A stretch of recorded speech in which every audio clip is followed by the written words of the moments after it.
আজি অন্ত পৰিল নিৰ্বাচনী প্ৰচাৰ অন্তিম দিনা গোলাঘাট সমষ্টিত অন্তিমবাৰৰ বাবে নিৰ্বাচনী প্ৰচাৰ চলালে অজন্তা নেওগে আজি মেৰাপানীৰ গমাৰিগুৰি বৰ্ণালী ক্লাবত প্ৰায় সহস্ৰাধিক লোক সমবেত হোৱা সভাত অজন্তা নেওগে উন্নয়নৰ স্বাৰ্থত সকলোকে ভোট প্ৰদান কৰিবলৈ আহ্বান জনায় ভাষণ প্ৰসংগত অজন্তা নেওগে বিগত 25টা বছৰত ৰাইজৰ এনে সঁহাৰি কেতিয়াও পোৱা নাছিল বুলি মন্তব্য কৰাৰ লগতে বিজেপি চৰকাৰৰ দিনত ৰাজ্যৰ মেডিকেল কলেজৰ পৰা আৰম্ভ কৰি বাট পথ আদি উন্নয়নৰ খাতিয়ান দাঙি ধৰে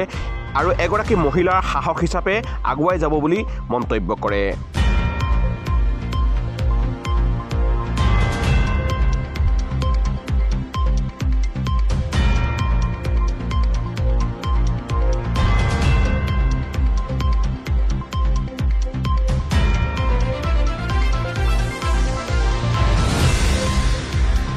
নিউজ ডেস্ক ৰিপোৰ্ট খবৰ গোলাঘাট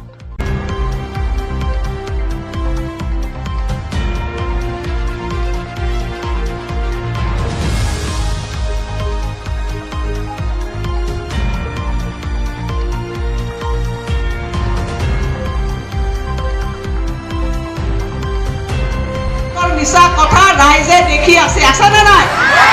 গোয়াগৰ মানুহে দেখি আছে না নাই গণতন্ত্ৰত ৰাইজে ৰজা আজি মই বিধায়িকা হিচাপে ঘৰৰ পৰিয়ালৰ ওচৰত মই এই কথাখিনি কৈছো আইসকল এজনী মহিলা হিচাপে নিজৰটো নহওঁ কেতিয়ালৈকে মই এগৰাকী মহিলা হিচাপে সদায় মহিলাৰ সাহস হিচাপে কাম কৰিম এইখিনি মই কথা দিছো আজি এইখন দয়াল যোৱা সময়ছোৱা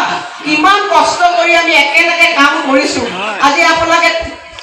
এবাৰ বেকাজনৰ ওচৰলৈ আমি গলো সেই বেকাজনতো আমি গৈ ৰাস্তা পদূলি নিৰ্মাণ কৰিলো আমি মথাউৰি নিৰ্মাণ কৰিলো ইয়াত বান্ধ নিৰ্মাণ কৰিছো এটা সময়ত তৰাণী অঞ্চলটোলৈ যাব নোৱাৰো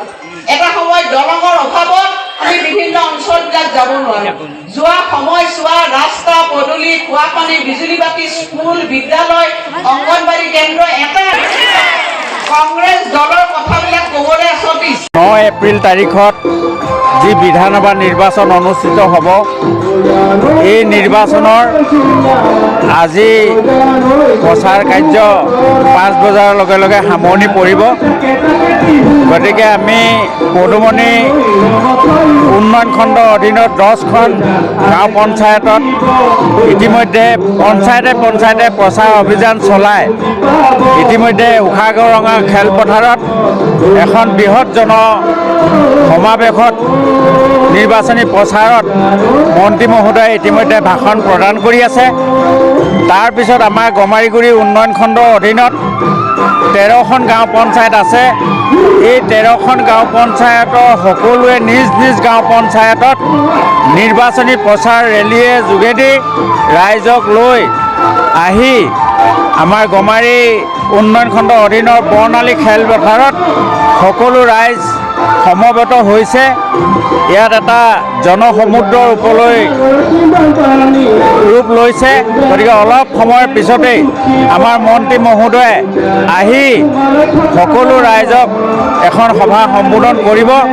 ইয়াৰ পিছতেই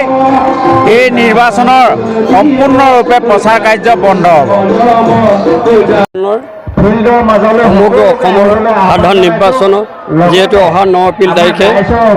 এটা পৰ্যায়ত অনুষ্ঠিত হ'ব আৰু এই নিৰ্বাচনত অসম গণ পৰিষদ দলে ভাৰতীয় জনতা পাৰ্টীৰ লগত মিত্ৰতাত আবদ্ধ আছে আৰু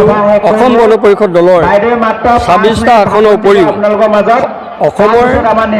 ভাৰতীয় জনতা পাৰ্টী যিমান কেইটা চিটত অংশগ্ৰহণ কৰিছে তাত অসম গণ পৰিষদ দলৰ কাৰ্যকৰ্তাসকলে সৰ্বতোপ্ৰকাৰে কেন্দ্ৰীয় যি পাৰ্টী আছে এই পাৰ্টীসকলক জয়ী কৰাবৰ কাৰণে নামি পৰিছে আৰু ঠিক তেনেদৰে গোলাঘাট সমষ্টিটো অসম গণ পৰিষদ দলৰ কাৰ্যকৰ্তাসকলে NDA পাৰ্টী শ্ৰীযুত অজন্তা নেওগ ডাঙৰীক জয়ী কৰাবৰ কাৰণে সকলো স্তৰতে কাম কৰি আছে আৰু অসম গণ পৰিষদ দলৰ পৰা আমি যি কাম কৰিছোঁ বা যি